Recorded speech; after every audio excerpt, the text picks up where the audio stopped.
Hey everybody, welcome to Twice as Lively with Ken Heckenlively. That would be me, Ken Heckenlively, your wonderful host.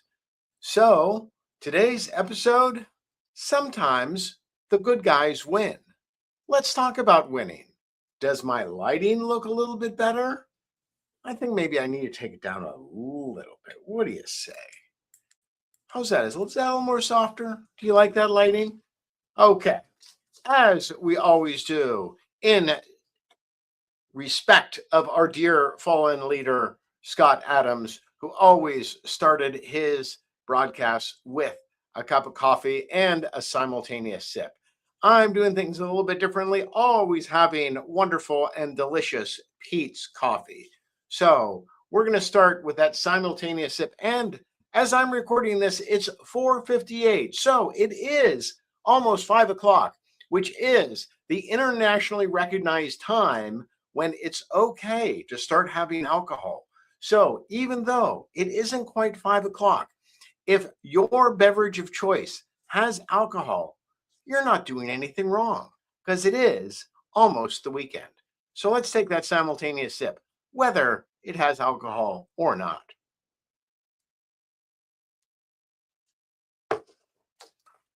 So good. The title of today's episode is Sometimes the Good Guys Win. And I was going to put something a little bit different on it, which was sometimes the good guys win, but you might have to wait for it. But apparently I can only do 100 characters. So all I could put was sometimes the good guys win. But I couldn't put, but sometimes you have to wait for it. So just know to yourself that in my mind, I'm thinking that sometimes the good guys have to wait for their win. I was really struck because it seems to me that there is both an abundance of good news in my personal life and in the world at large. And I think this is just a time to reflect how that sometimes we don't think that things are going in our direction, but we may possibly need to just keep doing the right thing. One of the ideas that I take away from the Stoics of Greek philosophy is this idea that you just have to get up every day and do the right thing and let go of the results. And so, whatever you're doing, if you think that it is the correct thing to do and you think it's leading you in a good direction, I encourage you, keep doing it because there will come a time when the walls start falling down. And that's a wonderful thing. So, what has put me in such a good mood at this day? Well, recently I went to the doctors, and one of the things that has been a little bit concerning over the past couple of years is that when I go into the doctor's office, I have a little bit of high blood pressure. But when I take my blood pressure on my own, it's generally in the normal range. And so my doctor and I will usually have this conversation back and forth about whether I should be taking blood pressure medication. And then I do all this research and I say, okay, what was healthy blood pressure 20, 30 years ago?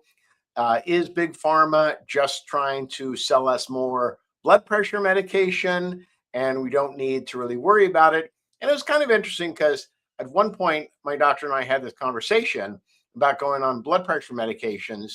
And he says, well, I really think that this would be good because it'll get your blood pressure down to a level that, makes me comfortable that you're not going to have a stroke. And gee, Kent, you've got that big brain and we don't want that big brain to get injured. And so I said, okay, doc, well, tell me the research on what this medication does in terms of increasing my longevity from any problem like that. And he goes, well, that's one of the problems. The research shows that if you take this blood pressure medication, there is zero increase in your longevity. So I said, okay, so you're telling me I should take a pharmaceutical product, but the scientific evidence shows that it will provide zero benefit to me. And he goes, no, no, actually, it will lower your blood pressure. There's just no evidence that it will actually give you one more day of life. And so that's when I said, oh, okay, if it's not going to give me a single day extra of life, I'm not going to take it.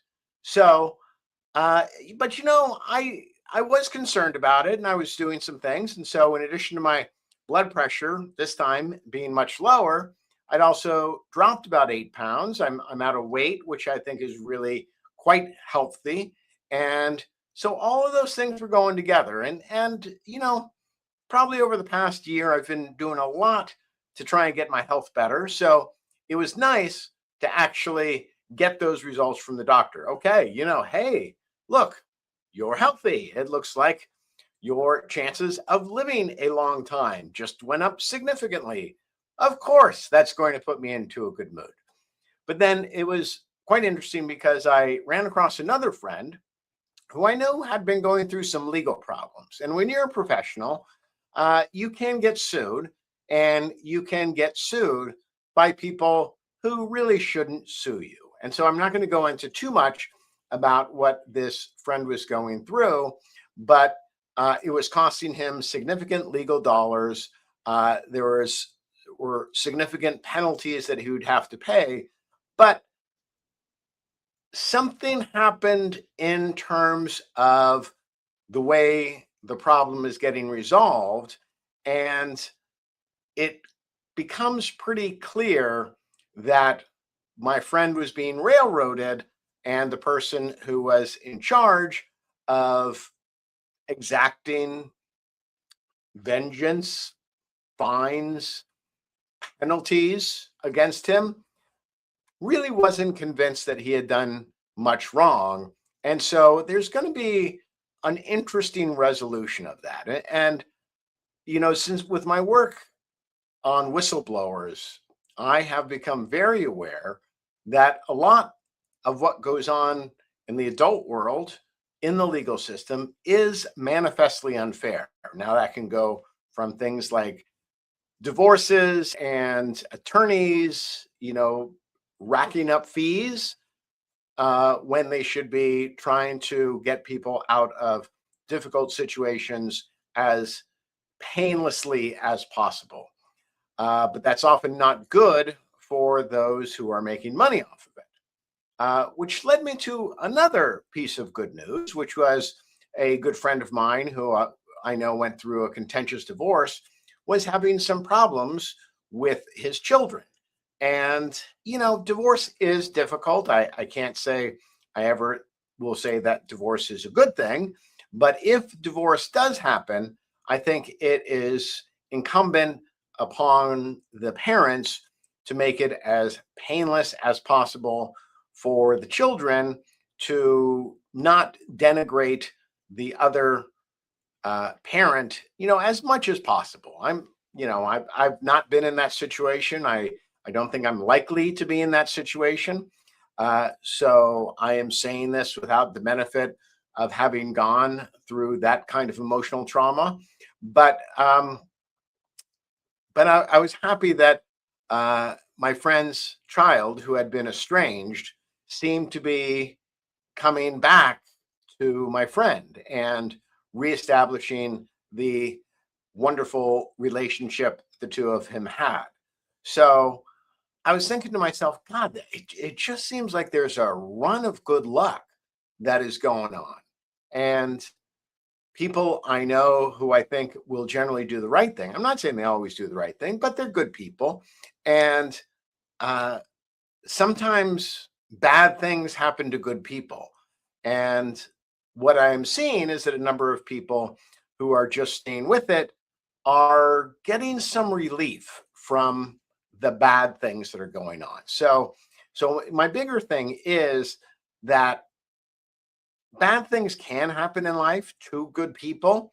And maybe what we need to do is to just keep pushing on and waking up every day, trying to do the right thing, when we go to sleep at night, people may still not appreciate what we've done for them, but maybe in time, if we stay faithful to our mission, then they will come to appreciate it, and that can be a really good thing.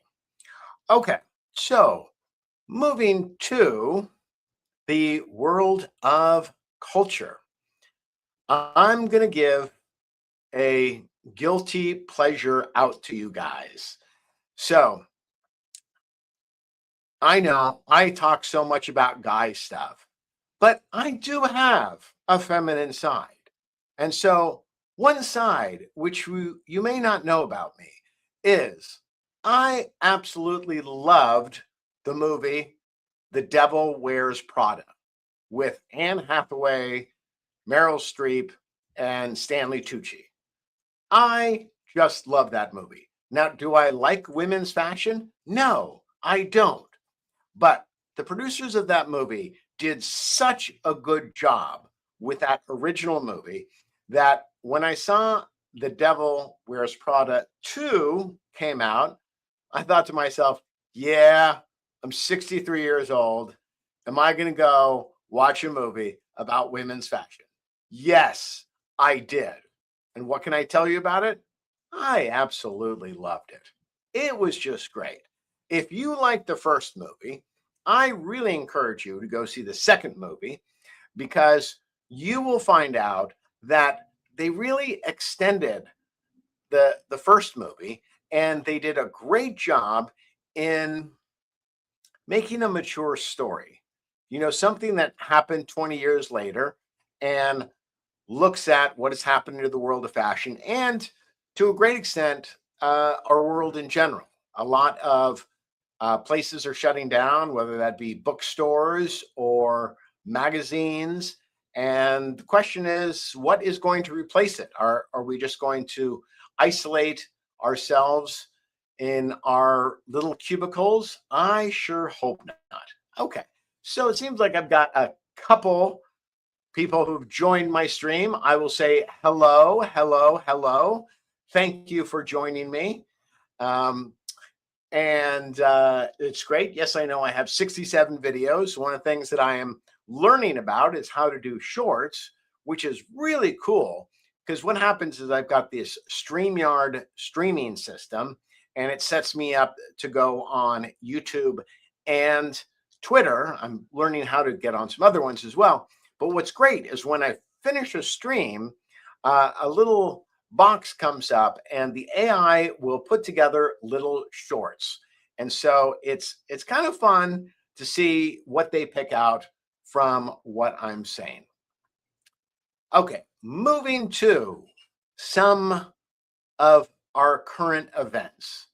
I am fascinated by what is going on in the world with our current administration. We now have the Iran deal signed.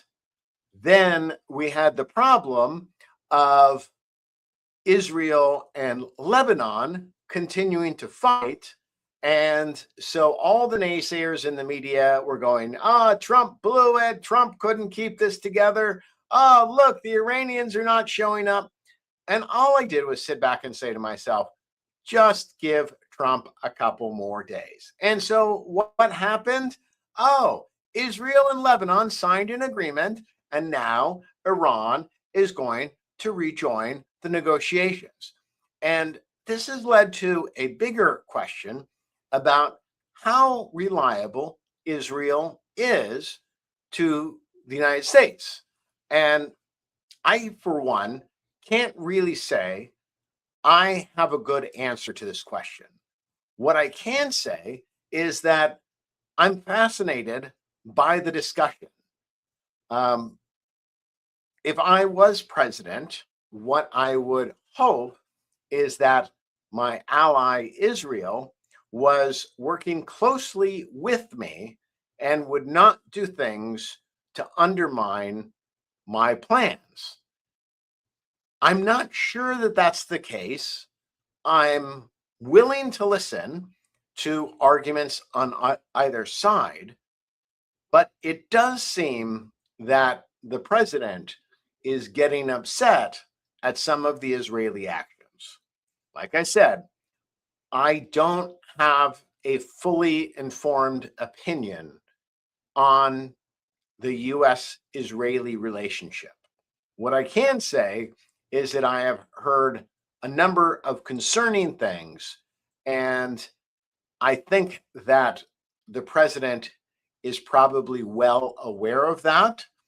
Uh, if the president did not say things at the time that his most loyal supporters wanted him to say it, it's probably because he had a pretty good reason to keep his mouth shut at that point. Now that it seems like we're entering into a ceasefire and hopefully a permanent peace, well, it's time to settle accounts. And so I'm just going to be sitting on the sidelines waiting to see what happened. In my conversation with Stanford economist Pete Kleno, he was talking about the Trump administration, which he generally does not like. But what he said is, okay, you have to give them a couple things. You have to give them credit for knocking out that diversity, equity, and inclusion nonsense. And as Pete told me privately, he said, gee, I would never have thought that they were capable of doing that. Okay, so one thing. Second thing that he said is the border. I never expected that Trump would actually be able to close the border and solve the immigration program or problem. And he certainly has. And this leads me to telling Trump supporters or previous Trump supporters, or even people who aren't Trump supporters, but who are watching closely and are seeing all the things that are being done, is you might need to just take a little bit of time and wait to see what happens. Now, you know from my books over there, my original book, Plague, which I published in 2014, was about the problem of chronic fatigue syndrome, a condition that seemed to explode in the 1980s in conjunction with the HIV/AIDS epidemic. That book painted Anthony Fauci as the villain who was not interested in solving chronic fatigue syndrome because it may have been related to a mouse virus that jumped from the laboratory into human beings via growing the poliovirus and other viruses in mouse tissue as a prelude to giving a vaccination. This made many people claim that I am an anti-vaxxer because I was saying that the vaccines may be contaminated with this mouse virus, which is the position of my co-author, Dr. Judy Mikovits, and others who investigated this issue. So this did not arise from me, but this idea was come to independently by many other people as well. So in 2014, I painted Anthony Fauci as the person most responsible for chronic fatigue syndrome not being properly addressed. Here we are in 2026, and what does Tulsi Gabbard, the head of the director of national intelligence, what does she do on her last day as DNI head?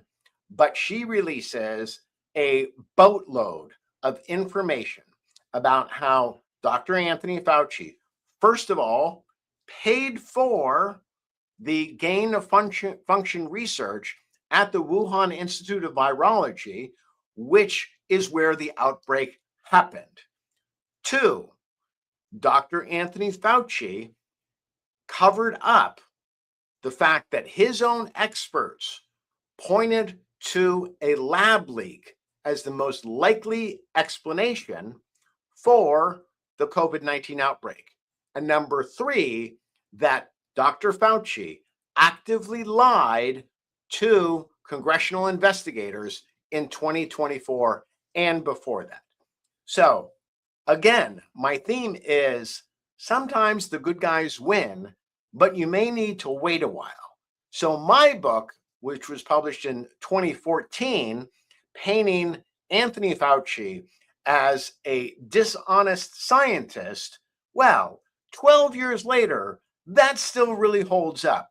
And now the entire country is talking about how Dr. Anthony Fauci is a corrupt scientist, somebody who lied and concealed information, and as a result, probably caused the deaths of millions of people. Okay, so Anthony Fauci's reputation is not going to go down well in history. Now, for the 12 years that I have been a adamant Dr. Fauci critic, have I been attacked? Yes, I have. Have I had family and friends not want to talk to me because I said those things about Fauci? And remember, Fauci did not become a celebrity until 2020. So 6 years before that, I was saying that Dr. Fauci was unethical. And so when the COVID pandemic hit and so many of the country was terrified, they looked upon Dr. Fauci as their savior. Yes, I was the one who was saying Dr. Fauci is not a savior. He is a dishonest scientist, and you should not believe him. It took an additional 6 years from 2020 for that to become understood by the public, and now is official government policy that Dr. Fauci is a crook. So sometimes when you're a good guy, it takes a while for the news to catch up when you have done more homework than the people who are reporting on it. So thankfully, the national news media is finally catching on to Dr. Fauci, and we can only hope that they continue to investigate this dishonest scientist. Okay, so that's my rant against Fauci. I just recently finished a book, which is now at my publisher's, and I'm one of these guys who always likes to have something to do. So I turned it in on Monday afternoon, and I was thinking, can't I just enjoy myself? You know, I don't have anything to write. I've got a couple other books that are in various processes of development, but I needed to talk to either my co-authors or some people who had information which would enable me to write more on those books, and those people were not available. And so you would think that after working so hard, I would be able to take a break. But unfortunately, no, I'm not one of those people who can take a break. So yesterday, I started on my new book. Oh, it felt so much fun. Just starting those initial words. I've got the plot outlined. It's going to be a fictional book. So I don't need anybody other than my own research. And so I'm just really excited to start this new book. So my message to you is that sometimes when you do good things, nobody's going to notice. And sometimes that period of nobody noticing you doing good things can last a long time. But if you keep at it, eventually somebody will pay attention. And that, my friends, is a sweet, sweet time. I am going to enjoy this time very much. So that's what I have to say to you on a Friday afternoon. Have a great weekend. Hopefully you can relax a little bit more than I can. But at 5:30 tomorrow morning, I'm probably going to be up and writing because that's just what I need to do to make me feel good. All right, America, have a great day.